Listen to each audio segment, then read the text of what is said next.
Margit, née Schwartz, le 22 juillet 1895.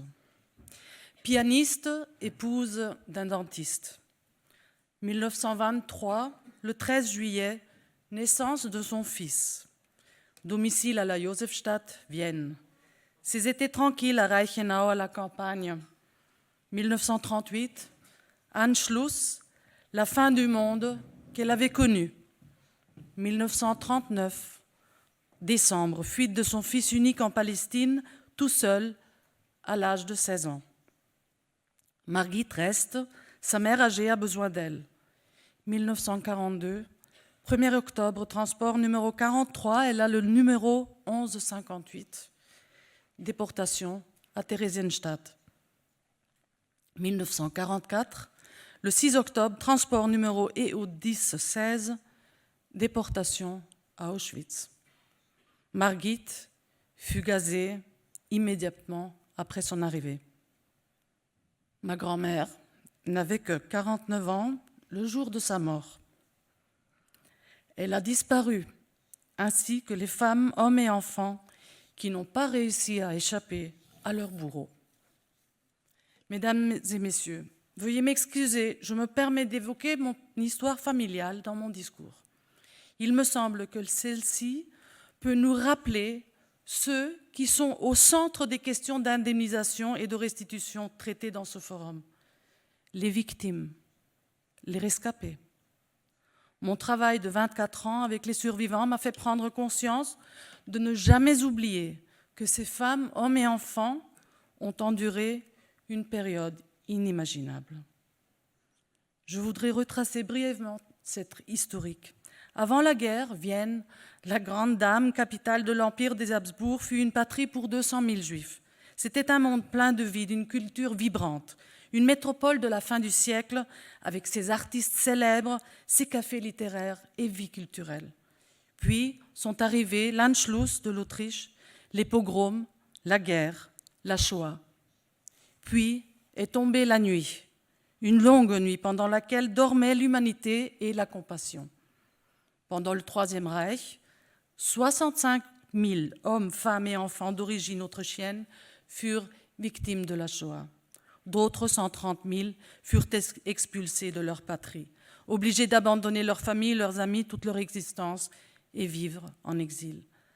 Après la fin de la guerre, l'Autriche, grâce à la déclaration de Moscou, s'est vue et s'est présentée comme la première victime d'Hitler.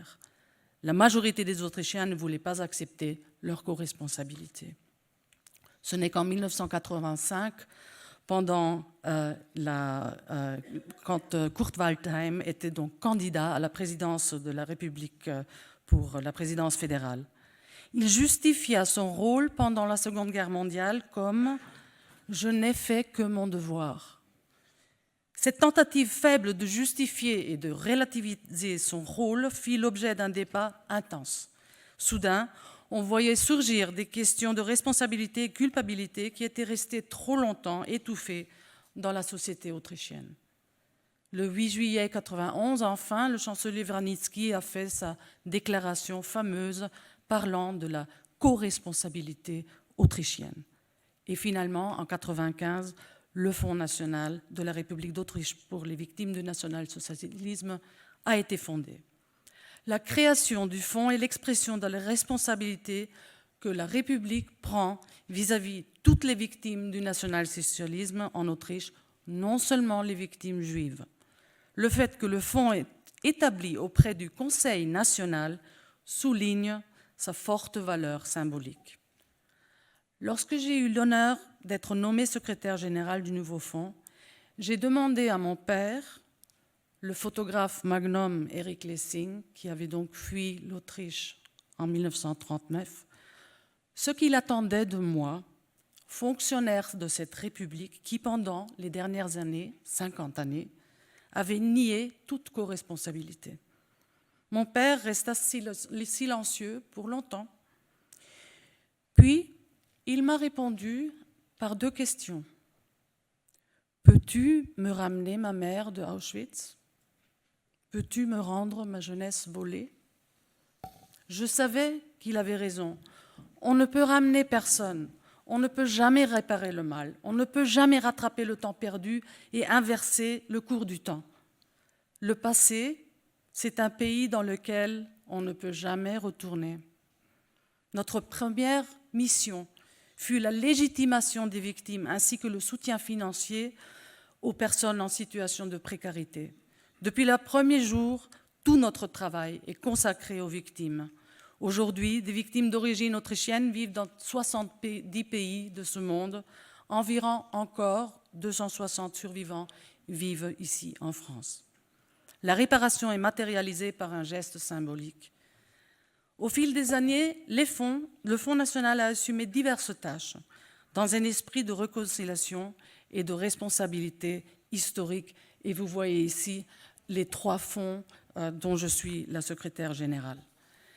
2 fonds qui sont extrêmement importants pour le sujet que nous traitons aujourd'hui. C'est donc le Fonds général d'indemnisation pour les victimes du national-socialisme depuis 2001 et le Fonds pour la rénovation des cimetières juifs en Autriche depuis 2011. Restitution et indemnisation. Beaucoup de questions de restitution et d'indemnisation sont restées irrésolues pendant trop longtemps.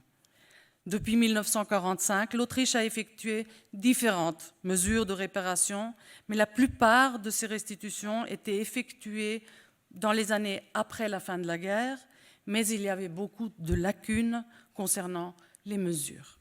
Sur la base de l'accord de Washington en 2001, dont on avait déjà parlé aujourd'hui, qui a été négocié par mon ami Stu Eisenstadt, ici présent, le Fonds national a été chargé des mesures de réparation pour combler ces lacunes. À partir de 2001, le Fonds national a versé plus de 150 millions de dollars d'indemnisation pour la perte des appartements et petits locaux. Le Fonds général d'indemnisation pour les victimes du national-socialisme a versé environ 215 millions de dollars à des survivants et leurs descendants.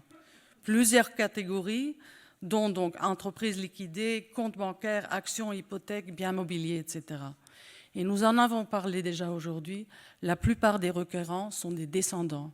Moi, aujourd'hui, je ne sais rien de ce que mes grands-parents possédaient et je n'aurai pas non plus des documents pour le prouver. Donc, la recherche est le sujet le plus important dans le travail que nous faisons. Un comité d'arbitrage fut institué auprès du Fonds général. Celui-ci peut, sous certaines conditions, recommander la restitution en nature pour des immeubles et bâtiments en propriété fédérale. Le comité a émis 140 recommandations de restitution. Cela correspond à une valeur totale de 48 millions d'euros. Concernant la recherche, dans le Fonds national ainsi que dans le Fonds d'indemnisation, il était primordial d'aider les victimes et applicants pour retrouver les documents pertinents. Cela a été essentiel, avant tout pour le Fonds d'indemnisation qui a reçu 20 700 demandes et compensait des pertes détaillées dans cette grande variété de catégories que je vous avais énumérées avant. Pour diverses raisons, les survivants ne pouvaient souvent pas prouver leurs pertes matérielles par des documents. À cause de la fuite souvent précipitée, la plupart ne pouvaient prendre aucun document. Mon père, à l'âge de 16 ans, en décembre 1939, qui partait de Vienne à Trieste pour prendre le dernier bateau italien pour rejoindre Haïfa, il n'a pas pu emmener des documents. Beaucoup de ceux qui avaient été enfants au moment de leur fuite ne savaient rien sur les pertes subies par leur famille. Pour beaucoup de survivants, les compensations de l'après-guerre étaient inaccessibles. Exilés, brisés, ils n'avaient aucun moyen de faire valoir leurs droits. Il manquait d'argent pour engager des avocats.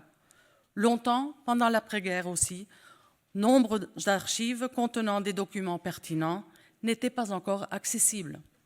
En plus, de nombreuses mesures de réparation étaient temporaires et les survivants vivant à l'étranger, loin de l'Europe, furent coupés de l'Autriche et manquaient souvent d'informations suffisantes. Certaines lacunes et défauts en matière de réparation étaient probablement liés à justement ces difficultés.